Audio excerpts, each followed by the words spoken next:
হ্যাঁ। কেমন আছো? আপাতত তো ঠিক আছি, আমার মানে কোনো রকম কোনো স্ক্যান হয়েছে মাথার? হ্যাঁ হ্যাঁ।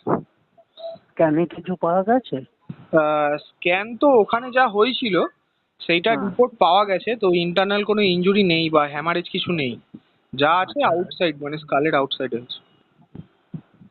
ঠিক আছে ঠিক আছে, সাবধানে থেকো তোমরা, যে কি করো। আমরা সত্যি কথা বলতে আমরা কিছুই করিনি, ওরা নিজেরাই এসে ইনস্টিগেট করেছে, ক্লাব তুলে গালাগাল দিচ্ছে, মা বাবা তুলে গালাগাল দিচ্ছে, সামনে রাস্তা আটকে, আর অনেকজনই ছিল, আমরা কিছুই, আমরা ওই গালাগালটা দিচ্ছ কাকে? অনুপম যে ডাক্তারের সাথে অ্যাপয়েন্টমেন্ট করেছে তাকে দেখিয়েছো? অ্যাপয়েন্টমেন্ট আমি গেছিলাম দাদা, ইয়েতে, সাগর দত্ত মেডিকেল কলেজে, ওখানে হ্যাঁ, এমআরআই করাতে গেছিলাম।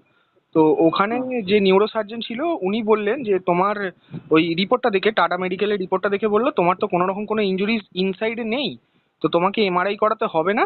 তো আমি তারপরে অনুপম দাকে বললাম যে ওখানে এরকম মানে আমার জেঠু তুমি চেম্বার একটা আছে। জিনিস দেখো, যে যদি আরো মাথা ব্যথা বা কিছু হয় তখন একটা এমআরআই করে নিও। হ্যাঁ হ্যাঁ, ওইখান থেকেই ডাক্তার বললেন যে এখন তো কোনো ওরকম কোনো মানে ইয়ে নেই, সিমটমস নেই। আমি বললাম না নেই, আমার ডিজিনেসও নেই, কোনো রকম কোনো ভমিটিং কিছুই হয়নি এতদিনে।